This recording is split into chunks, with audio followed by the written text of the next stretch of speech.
Welcome to the Flourishing Life podcast. We're up here in Singapore this week, up for a conference, networking with some pastors, and I have the privilege of interviewing a friend of mine, Harun, an Indonesian friend. We went to Bible college together, so we're at Sentosa yesterday. It is very warm up here, but Singapore is a world-class city. Harun, welcome to the Flourishing Life podcast. Thank you so much. I appreciate it.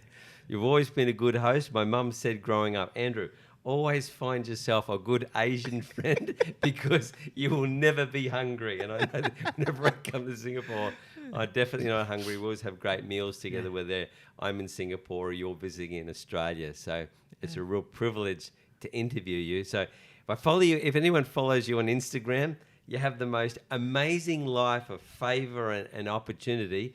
But for those of you who don't know you, can you give us a quick overview of your sort of life, where you were born, and some of the key highlights with your employment, your church here in Singapore, and then what you're involved in now? Okay, thank you so much. Yeah, my name is Harun. I was born in Bandung, West Java. So after I finished my high school, I decided to study in overseas.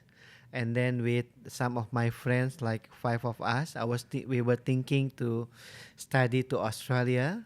So when at that time we were thinking we should go to Melbourne or Sydney or to Perth, and then we decided to Brisbane. Yeah, and then it's 5 of us, and one of them they goes to the church, and then it's quite funny because. One of my friend went to the church, and then when he was there, and then he mentioned to the pastor, hey, I have another 4 friends didn't go to the church. Why don't you visit them? Like instant church growth. Yeah, yes. So the pastor came, and then why don't you go to the church on Sunday? Blah blah blah blah blah. Okay. At that time, I mean, for me and the rest, also not really interested. But I mean, being Asian, you visit us once, then I will visit you once also. Yeah. And then I have some discussion with the rest, and then maybe if we just come like one time, I think it's too obvious. Why don't we just come 2 times and then don't go to the church again? So on the second visit, I gave my life to God. Wow. Yeah. And so you started at the Yeronga TAFE? Yes, I was studying at the Yeronga TAFE. Yeah. And then I decided to study at the Griffith University, Bachelor of International Business, and then I continue my master degree at the International Political Economy. Yeah. And at that time, I was thinking to study PhD. I was planning to applying for the scholarship for the to get the doctorate degree. Yeah, but unfortunately, somehow the result of my master degree got delayed. So I think the deadline was already gone. Yeah, so I was thinking maybe somehow I felt that maybe I still have to be in Brisbane, but I don't know what to do.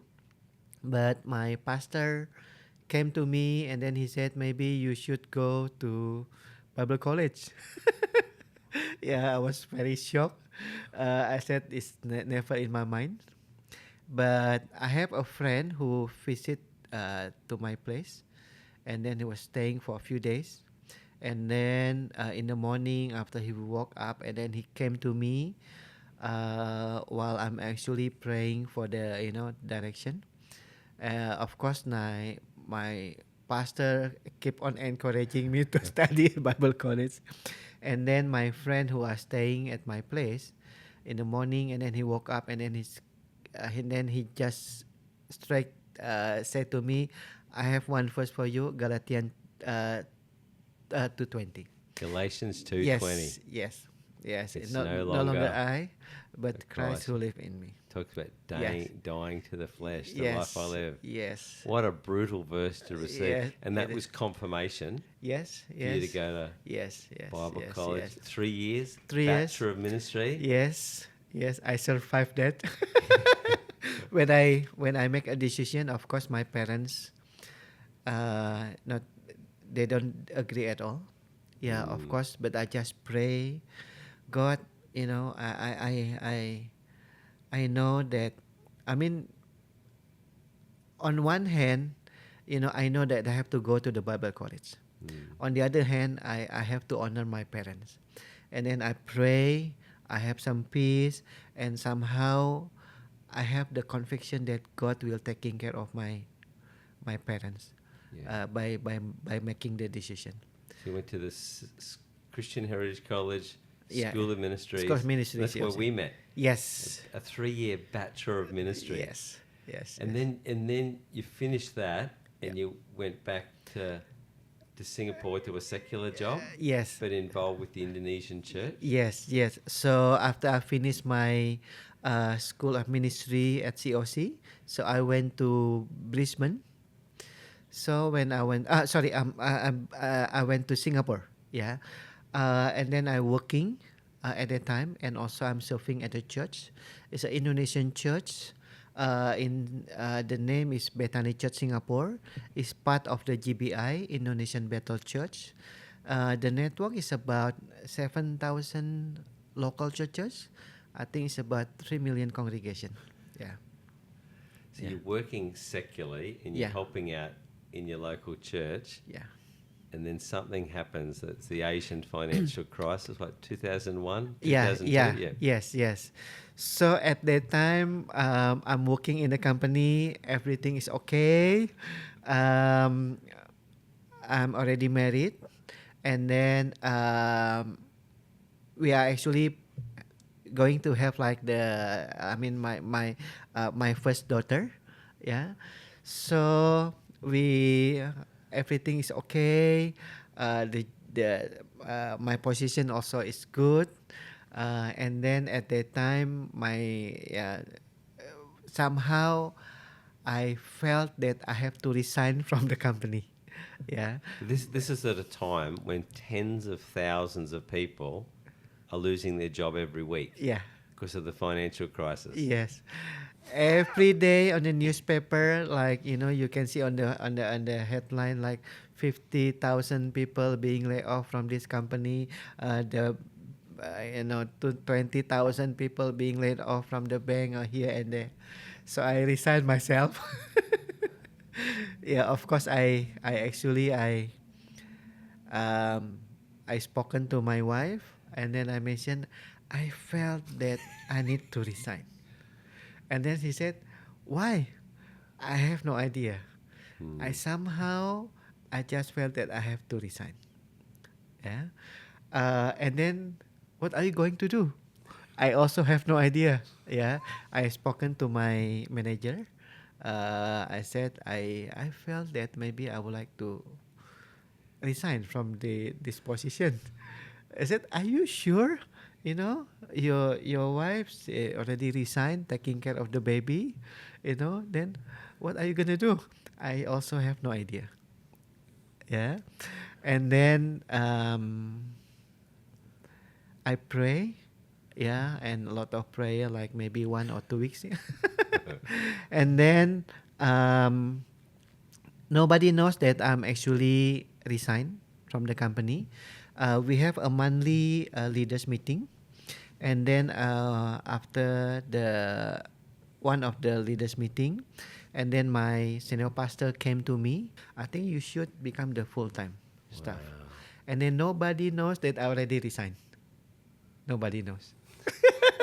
It sounds so easy now, but at that time, steps of faith. That is a bold step of faith. It is.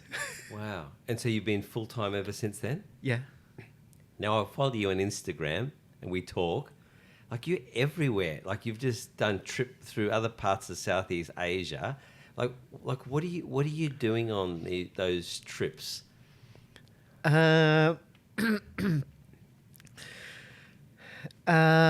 Well, I think maybe because Singapore is a strategic location. Of course, Billy Graham prophesied many years ago that Singapore is the Antioch for Asia. Yeah. So I believe that Singapore will have a major contribution for the gospel. So even though like this is like a very small country, but the impact is very big. I mean, Billy Graham mentioned that many years ago. This is the Antioch for Asia. Yeah. Yeah. So um, somehow, of course, um, the Christianity here also have a lot of impact, Yeah. and also a lot of like missionary also, and also like people going here and there, and then Singapore is like the hub. Yeah. So in terms of the infrastructure, everything is good. So you've been sent out as a part of Bethany. You're off supporting other new churches, providing teaching, Uh, eating good food in other yeah. countries. Yeah. Um, from our church network from GBI, Indonesian Bethel Church, because we have churches in Asia. Yeah. Of course, we have also churches in Europe, in America. So for me, my role, I think maybe is just to connect and then to serve all those churches under the GBI, Indonesian Bethel Church, and also we partnering with churches in the local churches in Asia. Yeah. Yeah, in Japan, in Taiwan, in many countries.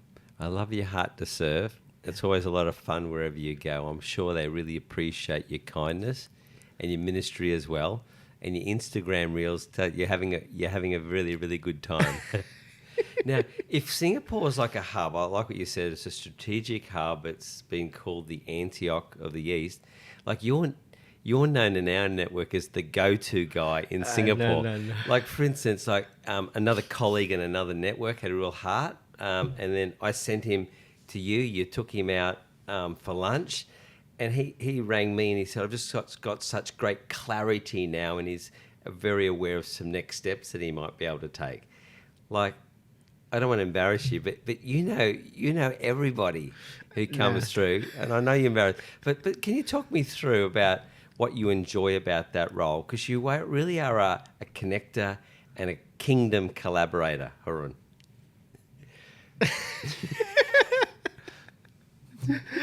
Well, maybe I enjoy to meet up with people, Yeah. and then I enjoy to serve people.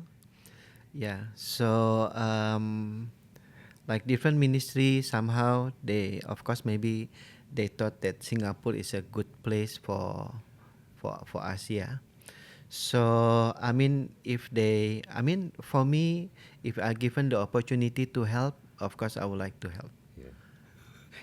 You're so humble. Like the guys from Oral Roberts University come through, the fuller guys, the usually we go, like, who do we talk to? Everyone says, go talk to Ron. He'll open up Singapore for you. Like, I'm very generous because you just over lunch one day said, hey, would you like to be on the YouVersion app? And you just sent an email off, say, like you're looking for more token white guys to make contributions.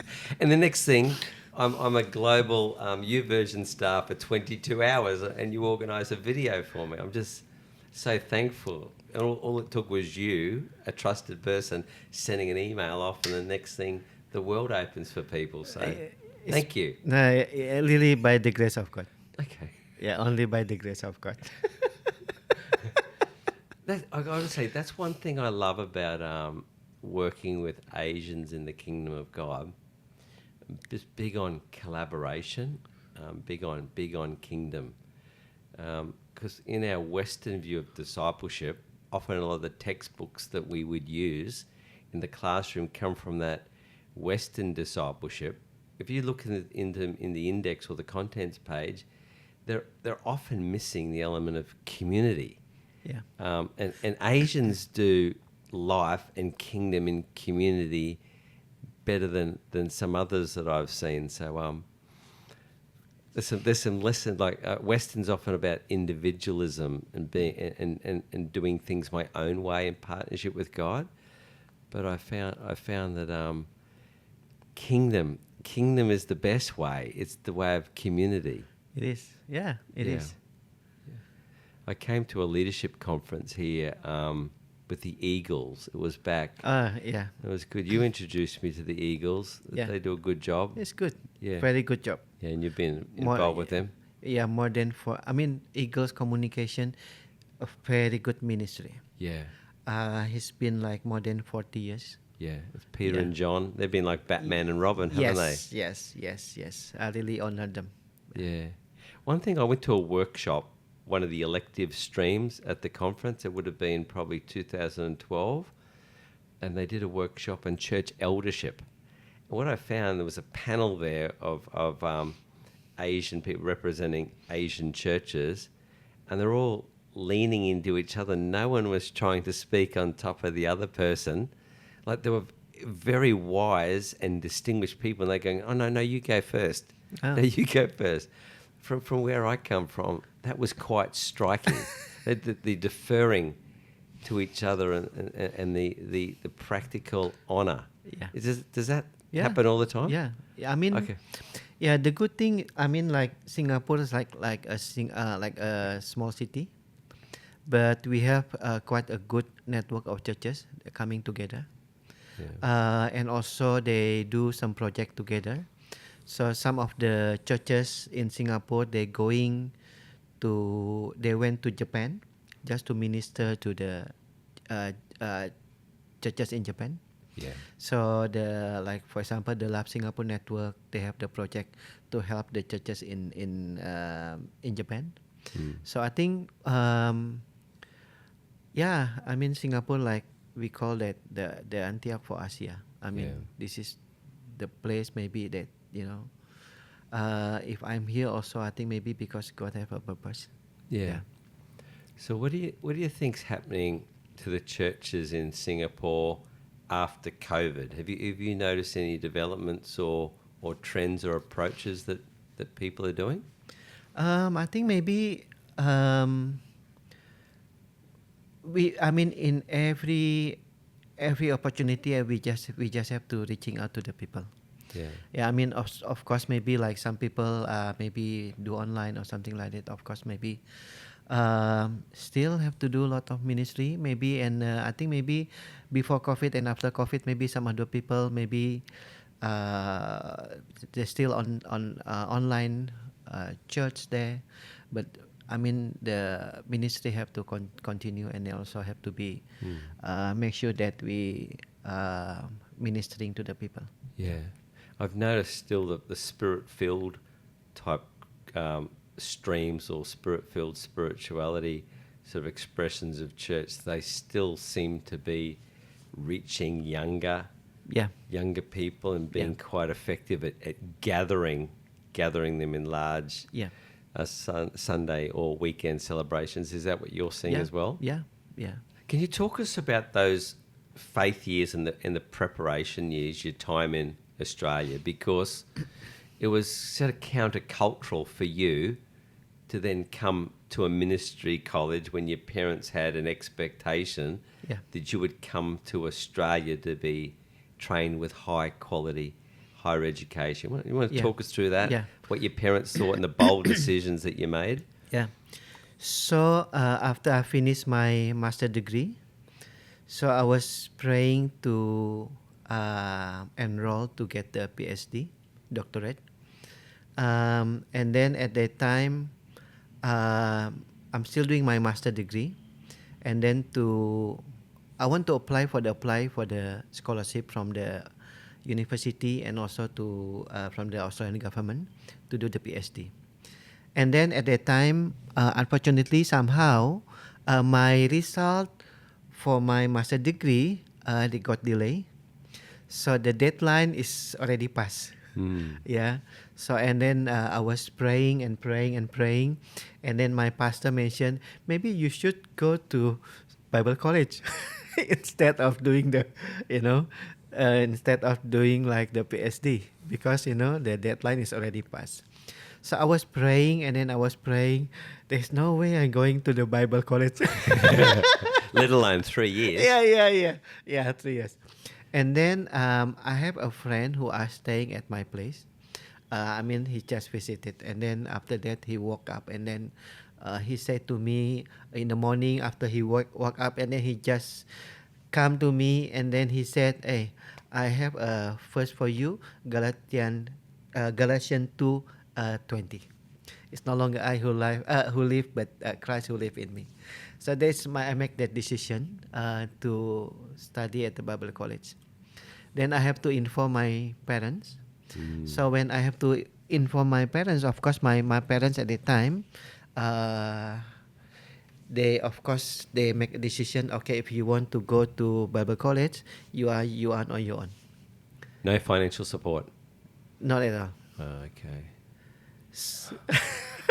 So when I enroll to the Bible college, I submit my application and then I cry because I know it's gonna be the tough 3 years ahead for me. But God miraculously provided for him, didn't you? Yeah. Because even I think when we were studying together, we sort of took 1 year at a time, and I found there was 3 years, 3 distinct development phases. Yeah. So the Yeah. first phase, you were living somewhere else, and then God changed some things for you and took you into new dimensions of faith, didn't he? Yeah. So, because of that, I really have to depend on myself. Of course, depend on God and also to myself. And then I don't have a lot of money at all. Yeah. So I have to then every Sunday, of course, I go to the church, the Indonesian community. So the pastor knows that I want to study the Bible college. So the pastor stay at Jindeli, and then at that time, the next door is actually the house is actually for rent. So this pastor, they rent that unit, the house, and then they bring in some of the people to stay there, and then they bring me in that house, and then they give the free accommodation and also free food. Yeah. Free rent and board. Yes. So that's year 1 Bible college? Yeah, at the Bible. Yeah. Once I am enrolled at the Bible college, so he's actually, they actually, why don't you just stay in the one room? It's for you. It's free of charge. And also, of course, I want to, I owe them, right? So I do my Bible college, and I also working, like newspaper delivery, washing dishes. I actually go to the supermarket at 9 p.m. and then I clean up the ceiling up to 6 o'clock in the morning, and then go to the Bible college. But you travelled all the way from Jindali across town yes. up to Carindale, yes. Mansfield. Yes, to Garden City to Mansfield, and then you pick me up many times. I felt sorry for you, my Asian friend, walking in the hot Queensland sun. I had an air-conditioned car. Yeah. The least thing I could do is drive you to the bus stop. It's just the gift of God. Yeah, thank you. Yeah. So at that time, after 2 years, I survived 2 years, but entering to the 3rd year, somehow God prompted me that I should move out from that house. And then I was thinking, oh no, that I just try to, communicate with God. God, this is like my final year, then everything's already okay, but somehow God prompted me that you have to move out from that place. So I have to, I don't know where to go. Yeah. So maybe then I thought that maybe the best place maybe is I go to stay at the dormitory at the COC. Yeah, that's at the top of the hill at 322 Wecker Road. Yes. Yeah. Yes. Now, and also I know some of the people are actually working as a cleaner for the, At the church. At the church. Yeah. And then at that time, I call to the office. my name is Harun. I'm the final year. I want to apply for the cleaning job. Yeah, and then he said, okay, can I apply? And then someone who picked up the phone, he said, I think maybe not possible because like we have like 24 people are in the waiting list. Yeah. Okay. So okay. Then maybe I know that I have to move out from that place. Yeah. And then I make a decision. Okay. I thought maybe sometime God works like the automatic door. Once we are stepping in, and then the door will open. So I decided at that time on Saturday I moved into the dormitory. Yeah. Yeah, and then I have no money. I just come and then move into the dormitory there. Yeah, and then I remember on Tuesday, we have like a prayer meeting, and then David McDonald says, if you need anything, you hold it in your hand, and then you just pray. And then I pray to get God. I don't have. I don't need anything. I just want to have like the cleaning job. Yeah. Because maybe the cleaning job is my hope at that time. And then after the prayer meeting on Tuesday, Was that a Tuesday night prayer meeting? Yeah, Yeah, because Tuesday. Lindsay Earl, Pastor Peter and Lindsay Earl. Lindsay Earl was involved with yeah. making those happen. Yeah. At that time is David McDonald was there. Yeah. He's preaching, and then I just pray, God, I don't need anything. I just need a cleaning job, because that is my only hope. Yeah. So on Thursday, I want to get my transcript with Jenny. Yeah. Jenny Walker, Jenny Walker. for those listening. Yes, Boone, yes, INC. yes. And then and also one of my friend also asking me, hey, can you get me my transcript also? So it's okay. Yes, I'll take it for you. Yeah. So I was at the office. I was sitting down there like 45 minutes. I said, oh, this is I have to wait for a long time. I just to get the transcript, I have to wait for almost 1 hour. And then Jenny gives the transcript, and then Marika, Kalutzis. yes, Yeah. Marika Kalusas came to see me, and then, hey Harun, you are here. I heard that you are looking a cleaning job. Someone just resigned. You can start tomorrow. Start tomorrow. Oh, Dave McDonald, when he hears this, because Pastor David, Holy Ghost, Yeah. like to pray, because he taught us in Bible college, as did Pastor Peter Earl, these new dimensions of faith that many of us had never been taught before. Yeah. Now you're walking in the living reality of the unfolding provision of our God. It is. And then I mentioned to Marika, I accept that the job with one condition. He said, don't tell anybody the other 24 people. So you jumped the line. Favor of God. You can see how steps of faith has become a hallmark of the way God's formed you as a disciple and also a leader. Yeah. That you've often made the decision before knowing everything. And then I love what you said about the automatic door. As we keep moving towards God, He opens the doors. Yeah. So we finished our Bachelor of Ministry, didn't we? That was great. I remember our graduation ceremony. Pastor Peter Earl shook our hand. It was just a wonderful time. What did the Bible College, you said before, you learnt so much from that 3 years from the COC, now INC movement. What did you learn during those 3 years?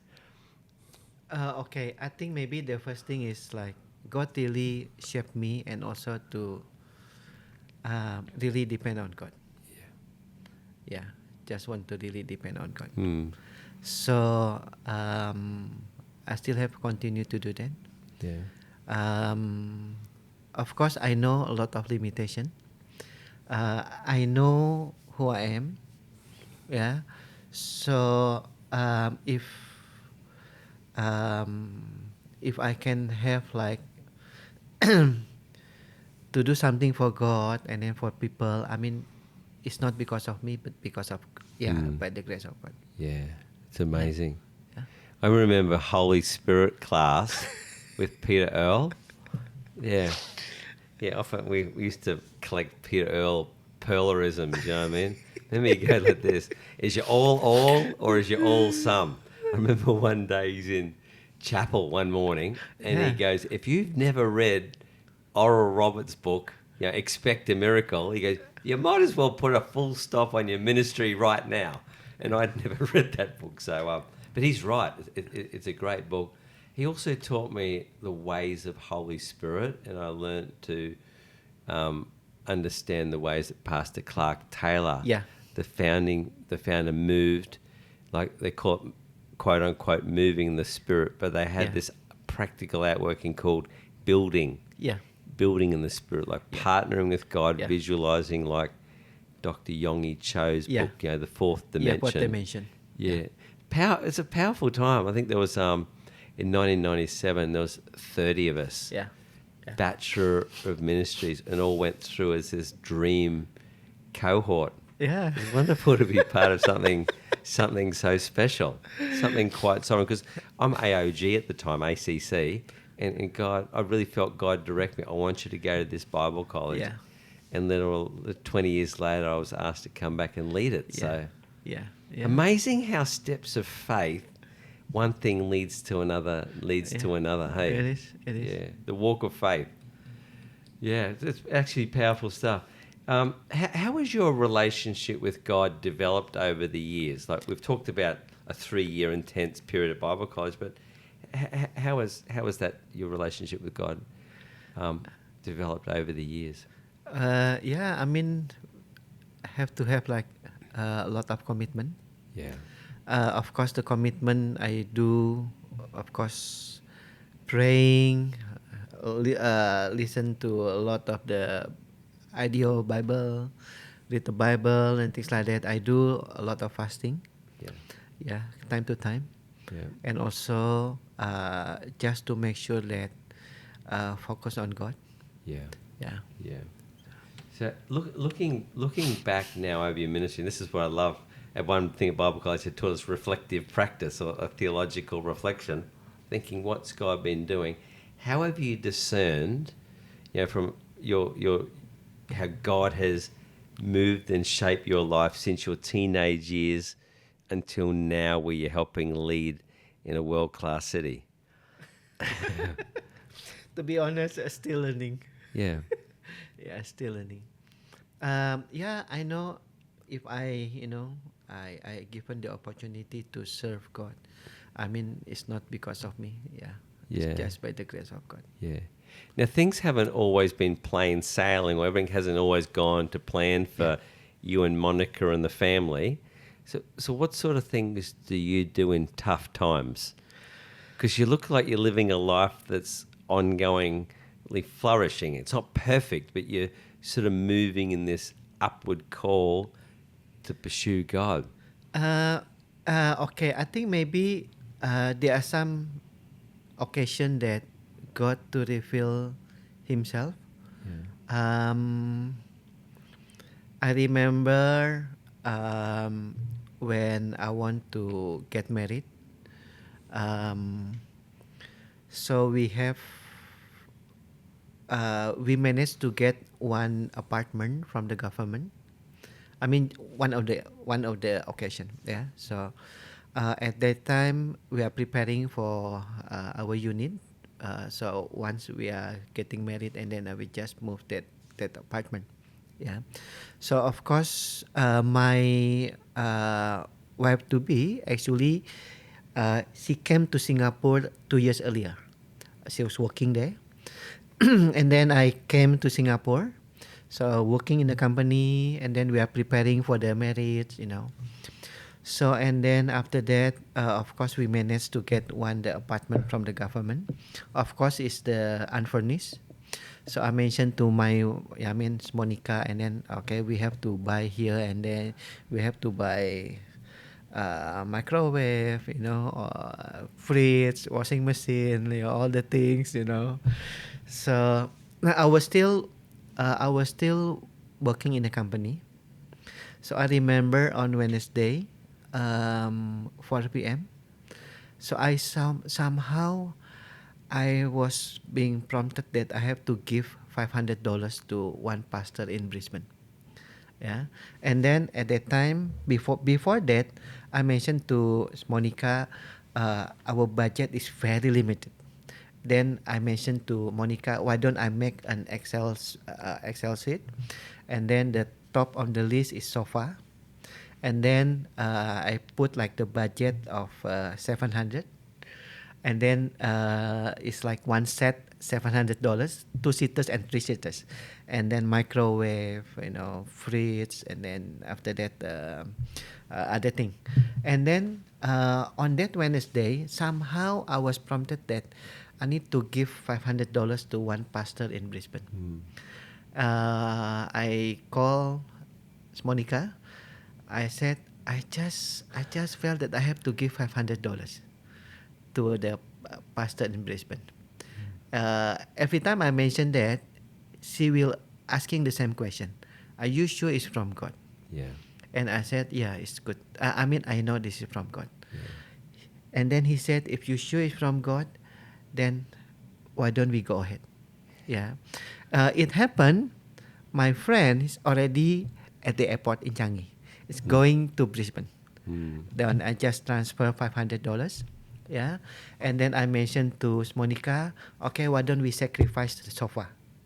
Yeah, maybe sofa maybe not necessary at the moment. Yeah. Microwave, fridge, and washing machine is more important. Yeah. And then I also try to look for the sofa. Yeah, my budget is $700. Yeah. And then in Australia, we are looking for the furniture at IKEA. Yeah. Right? Yeah. So I came to IKEA in Singapore. I mean, two seaters is already 1,000. Yeah. Yeah. My budget is $700 for two seaters and three seaters. Yeah. My budget is $700. I look for everywhere in Singapore. There's no way we can get sofa, two seaters and three seaters by $700. Yeah.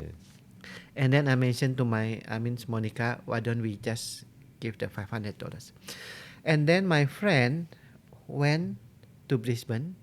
The following day, give the $500, and then that pastor has been praying for $500. Wow.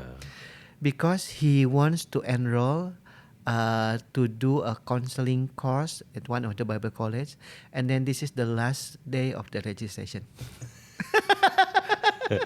You're partnering with a financial miracle. Yeah.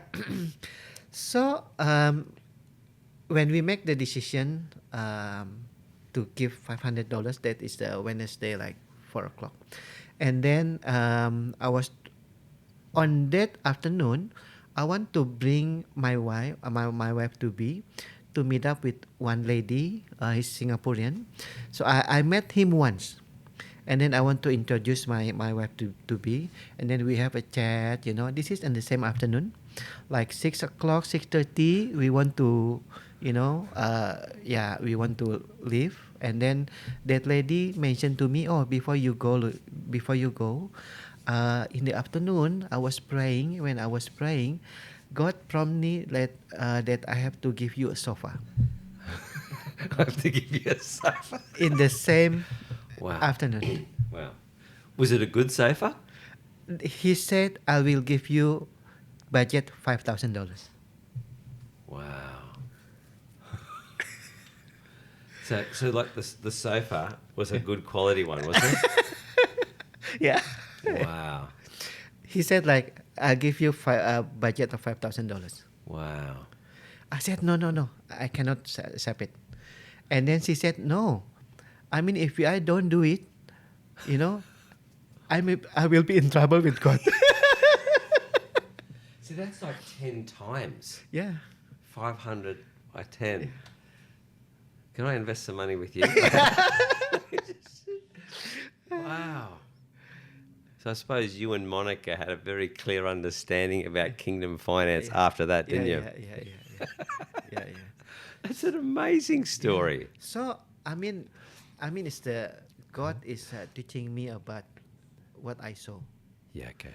I mean, it can be financial, our effort, our prayer, our do counseling here, there, and a lot Yeah. of things. Yeah. The ways of the kingdom are amazing. Yeah. As we're looking out the window from this hotel here, we see just like a wonderful Singapore skyline. Singapore's quite a unique culture to minister into. It's very different to other cities.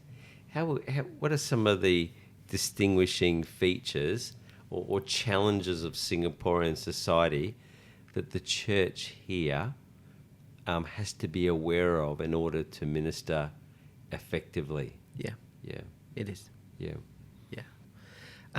I think maybe there are a lot of the potential.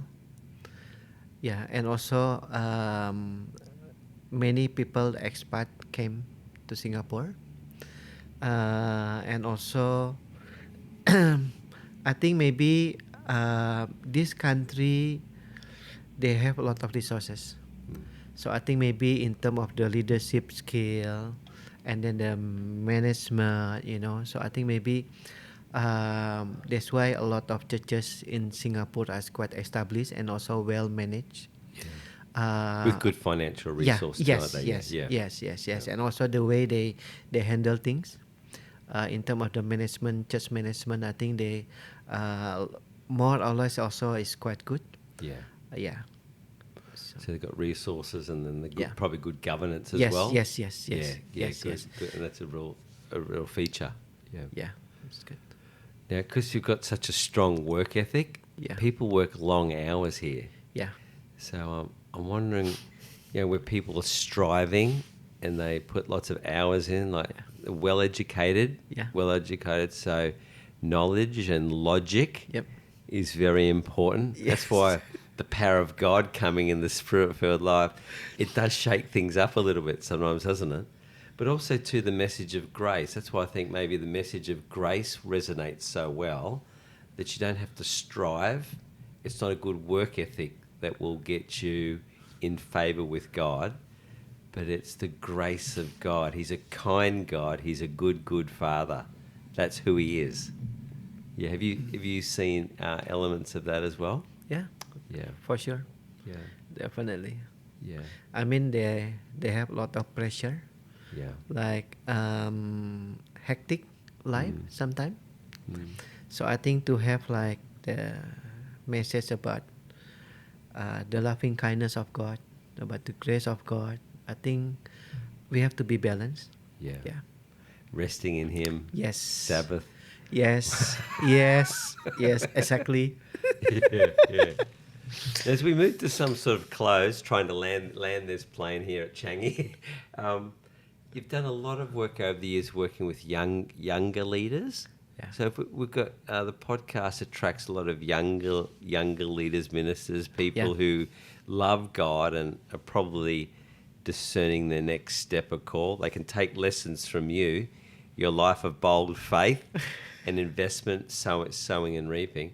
What do you think are some essential things that young leaders who are thinking about going into ministry, what do they need to know so that they can sort of go the distance?